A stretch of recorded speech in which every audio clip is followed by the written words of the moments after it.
Je n'aurais jamais imaginé que ma vie s'effondrerait de manière aussi dramatique. Là, dans l'ambulance, je voyais mon infidélité déraper complètement, tandis que j'accompagnais l'homme avec qui je n'aurais jamais dû être. Le chemin du toit de l'hôpital après que Léo, mon époux, l'ait presque brisé en morceaux. Je m'appelle Sandra, et cela fait 5 ans que je suis mariée à Léo.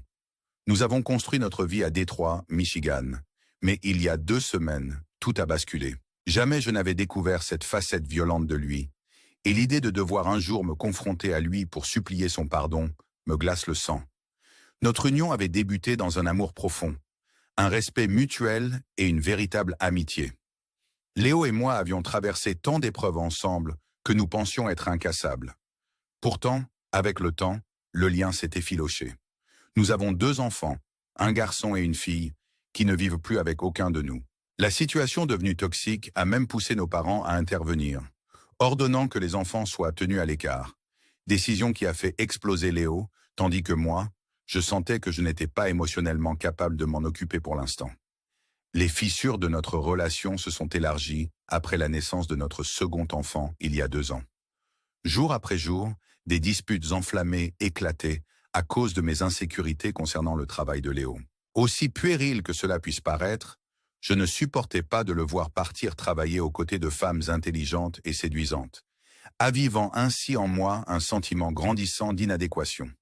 Sans diplôme universitaire ni carrière à mon actif, j'étais réduite à être femme au foyer. Une part de moi rêvait de le voir délaisser son travail pour s'investir davantage dans la vie de famille, partager l'éducation de nos enfants, ne serait-ce qu'un temps. Mais Léo insistait toujours sur le fait que son emploi était le pilier de notre survie, et une pause n'était jamais envisageable. Finalement, son père intervint pour apaiser la tempête, et nous semblâmes retrouver un semblant de normalité, du moins pour une courte période. Puis la tentation surgit, mettant à l'épreuve ma fidélité, et j'ai vacillé. Il y a environ 1 an, j'ai pris l'avion pour l'Alabama afin d'assister au mariage de ma meilleure amie. Un périple de près de 14 heures depuis Détroit, une véritable journée en avion. Léo n'était pas emballé à l'idée de laisser nos 2 jeunes enfants derrière nous pendant une semaine. Il m'a même exigé d'emmener notre bébé d'1 an. J'ai refusé, persuadé qu'il devrait gérer la garde, puisque j'en avais toujours eu la charge. Je ne comprenais pas comment il ne pouvait pas s'en sortir une seule semaine. Malgré ses protestations sur son agenda surchargé, j'ai pris ma décision. Sans lui en dire un mot, je suis parti pour l'Alabama, abandonnant les enfants. Beaucoup me qualifieront de mauvaise mère, mais je recherchais simplement une échappatoire. Ce voyage, une véritable pause face à une pression incessante, s'est avéré être le test le plus difficile que mon mariage ait jamais rencontré. Seul dans un environnement inconnu, après un vol de 14 heures, j'ai dû affronter ma propre conscience.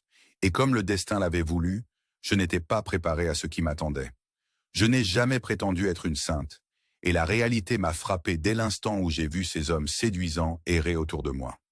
Lors d'un cocktail 3 nuits avant le mariage, j'ai rencontré Kevin, un homme à la persistance et au charme irrésistible. Au début, je tentais de résister, de dire non, mais il y avait quelque chose dans son regard sûr de lui, une énergie envoûtante qui m'attirait irrésistiblement. Bien que consciente d'être mariée, je me suis laissé griser par ses compliments et ses gestes pleins de malice. Kevin était la personnification de la tentation. Son sourire, ses effleurements empreints de danger exquis.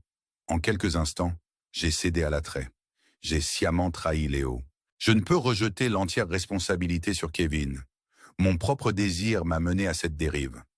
J'ai encouragé ses avances, allant même jusqu'à masquer mon statut marital, dissimulant ma bague de mariage et effaçant les photos de ma famille de mon téléphone. Je voulais me réinventer comme une femme libre, célibataire, une façade qui révélait à quel point j'étais attiré par lui. Nombreux seront ceux qui jugeront mes actions comme infâmes, et je ne leur en voudrais pas. Mais que faites-vous lorsque la tentation danse devant vos yeux jour après jour? J'avais perdu le contrôle, et Kevin jouait ses cartes à la perfection. Chaque compliment, chaque touche électrisante faisait disparaître un peu plus le poids des responsabilités qui m'attendaient à la maison. Pendant un instant, je n'étais plus défini par les querelles passées, par les souvenirs douloureux d'un mariage compliqué, de responsabilités accablantes, de fautes incessantes. J'ai même commencé à comprendre pourquoi Léo insistait pour que je garde les enfants avec moi. Leur présence aurait pu m'ancrer dans la réalité. En Alabama, je n'étais connu que par ma meilleure amie et son mari, et perdu dans le tumulte du mariage, je me sentais dangereusement invisible.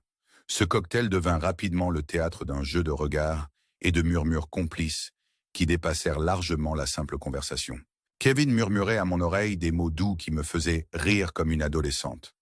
Avant que je ne m'en rende compte, mes lèvres s'étaient unies aux siennes à plusieurs reprises au cours de la soirée.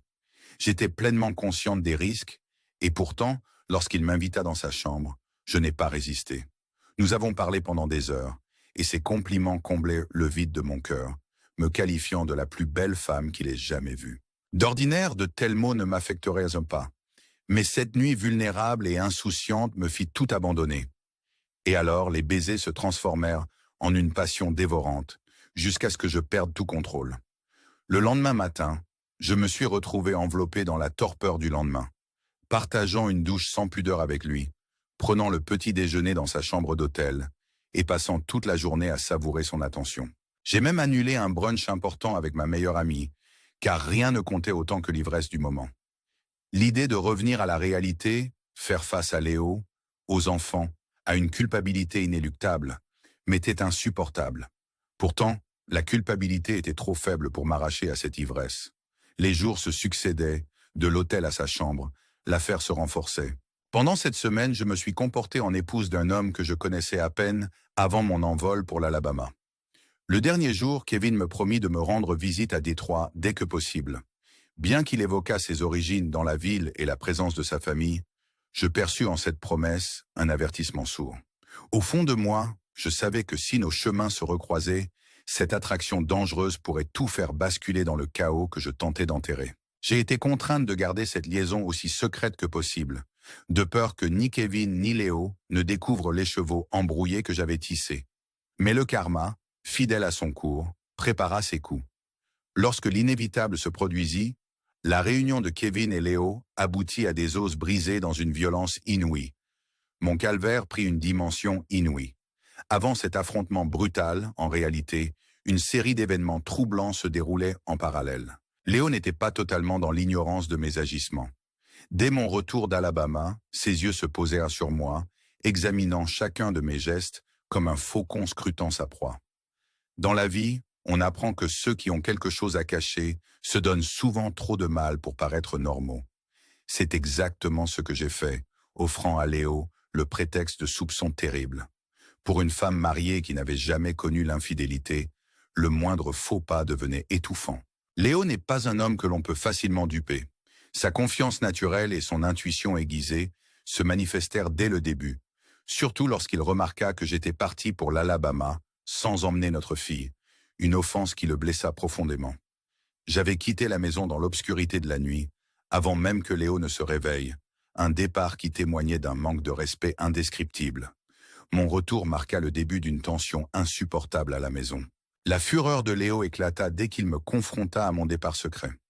Envahi par ma culpabilité, j'essayais de balayer ses questions avec des excuses bâclées, admettant même avoir fait preuve d'un certain irrévérence. Mais Léo n'était pas dupe. Chaque mot, chaque hésitation confirmait qu'il soupçonnait amèrement quelque chose de plus.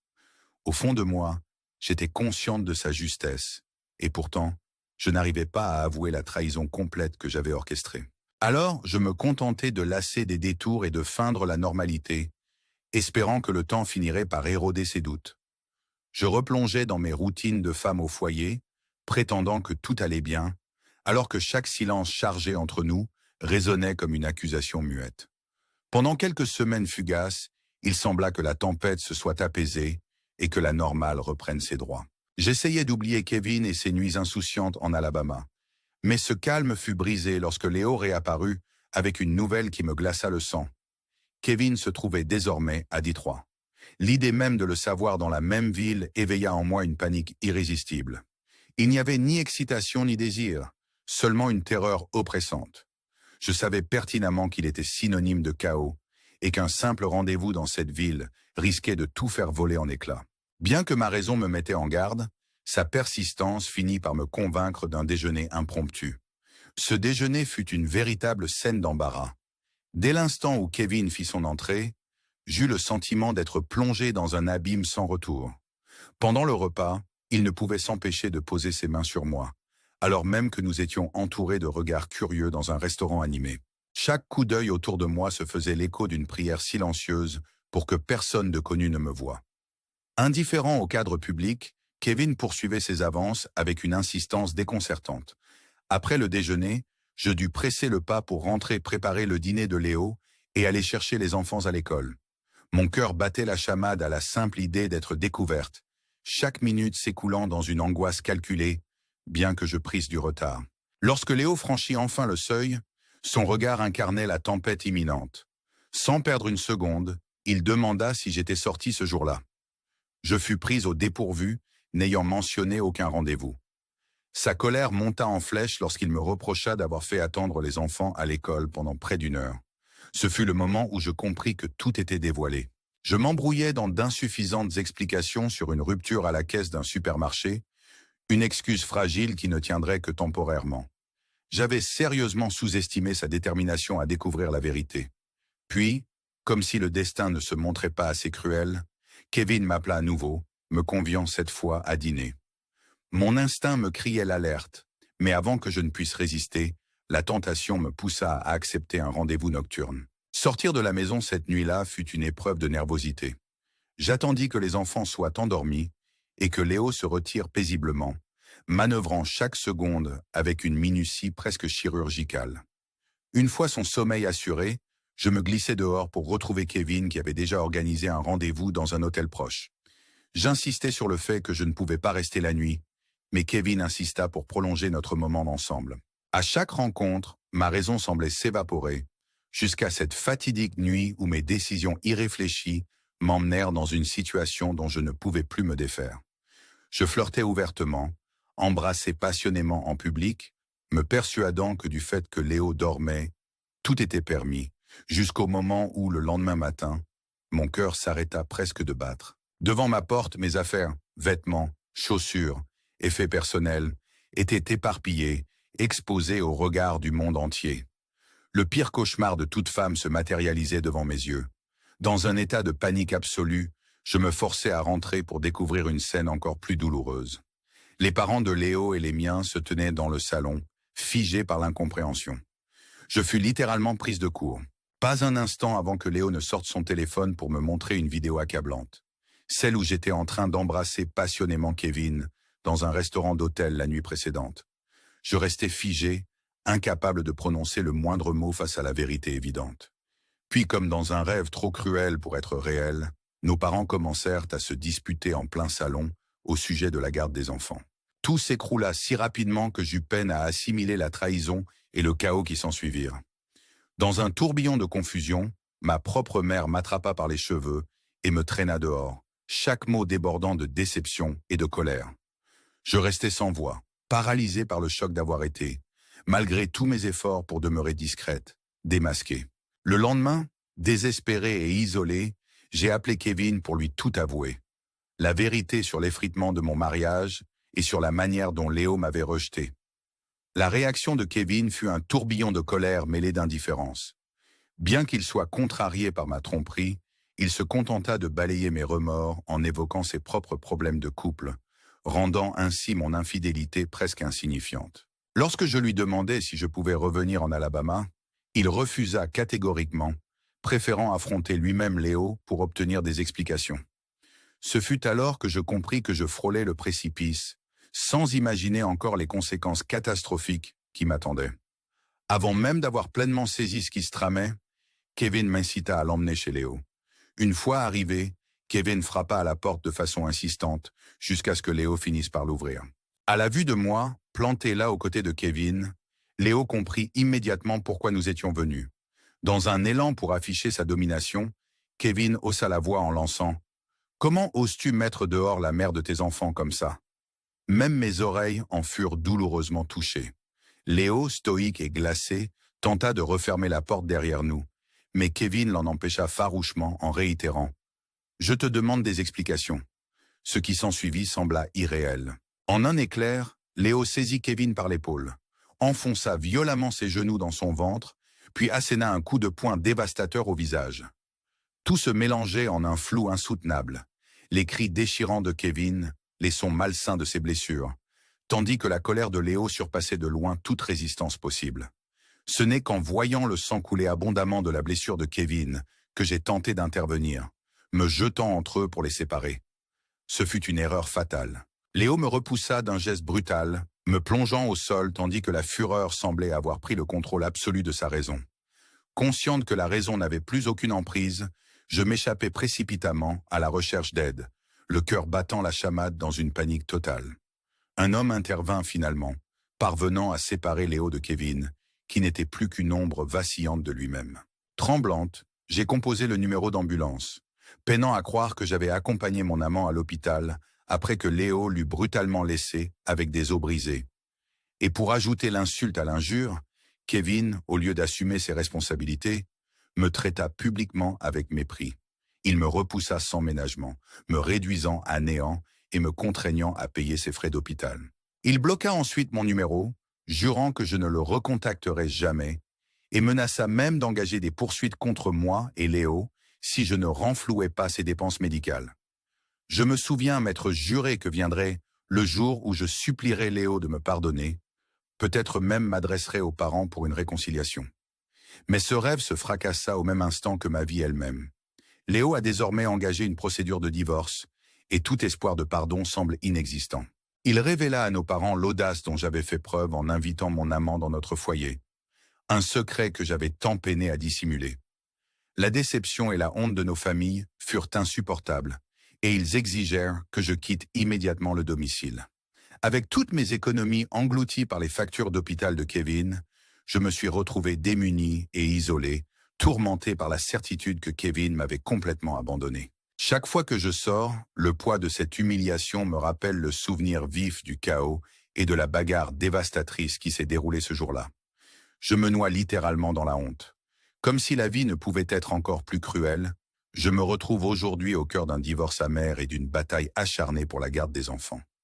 Léo a juré de ne verser aucune pension alimentaire tout en réclamant la garde exclusive. Armé d'un dossier accablant qui prétend prouver mon abandon des enfants, m'accusant de les avoir laissés pour courir après des rendez-vous insensés, voire de les avoir abandonnés pendant une semaine pour un mariage, Léo, épaulé par une équipe juridique redoutable, semble avoir remporté d'avance cette lutte.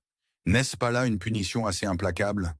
Le fardeau émotionnel, mental et financier est écrasant.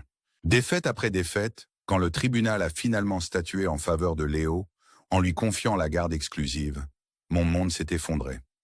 Là, dans le silence assourdissant des mots du juge, j'ai perdu non seulement mes enfants, mais j'ai également été condamné à verser une pension alimentaire que je ne pouvais supporter, relégué à des visites surveillées, une perte douloureuse de la mère que j'étais autrefois. Dans un désespoir total, je me suis tourné vers mes parents pour obtenir de l'aide, mais n'y ai trouvé qu'un froid déni glacé par leur regard empreint de désappointement.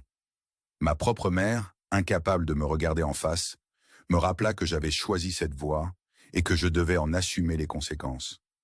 Dans un dernier élan de désespoir, j'ai prié Léo de revenir sur sa décision, de me laisser au moins voir mes enfants plus souvent. Mais il a simplement rejeté mes supplications avec une froideur déconcertante, me demandant de tourner la page, puis s'est éloigné pour refermer à jamais la porte de mes espoirs. Aujourd'hui, 7 mois se sont écoulés et Léo a repris sa vie en main, fréquentant une nouvelle compagne qui semble constituer la famille parfaite aux yeux de nos enfants. Une existence dont je suis désormais exclu, noyé dans un océan de regrets. Aujourd'hui encore, je regarde leur bonheur depuis l'extérieur, incapable de faire autrement que de me noyer dans le chagrin et le remords, alors que l'homme que j'ai aimé se forge un avenir auquel je n'ai plus droit. Je partage cette histoire sur notre chaîne afin d'inviter chacun d'entre vous, chers auditeurs, à rejoindre la discussion. Vos commentaires, vos ressentis et vos expériences nourrissent notre communauté, et si cette histoire vous touche, n'hésitez pas à liker la vidéo et vous abonner pour d'autres récits aussi authentiques que saisissants. Voici ma réalité. Une vie autrefois pleine d'amour et de promesses, désormais remplacée par la honte silencieuse, le regret profond et les conséquences amères de mes choix irréversibles. Chaque jour est une lutte acharnée pour survivre aux retombées d'une seule erreur fatale, dans un avenir où le pardon n'est plus qu'un lointain souvenir et l'espoir s'évapore comme un murmure triste.